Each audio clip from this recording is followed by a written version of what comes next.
The Oculus Fit Pack gives you the ability to find the most comfortable fit for your headset. Included in the Fit Pack are 2 additional foam interfaces, wide and narrow.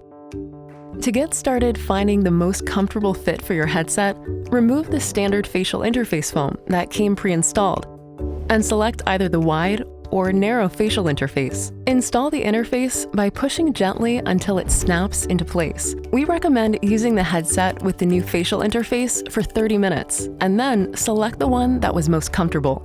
The ideal interface minimizes pressure on your forehead and cheeks. Remember, if you wear glasses, you'll still need to use the glasses spacer even if you choose a different interface size.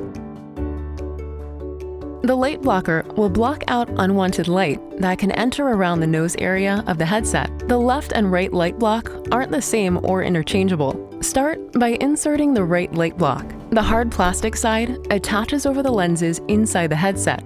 The taller silicone portion should be aligned toward your nose. When the light block is attached, it will snap into place and should not fall off if you move the headset. Repeat with the left light block.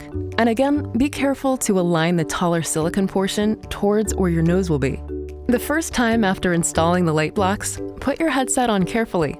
The light blocks will protrude out a little and are designed so that they can press up against your face directly. You can tighten the headset straps to make the seal between the light blocks and your face, or loosen it if they're pressing against your face uncomfortably. Remember to read and follow the health and safety information provided with the Fit Pack before use.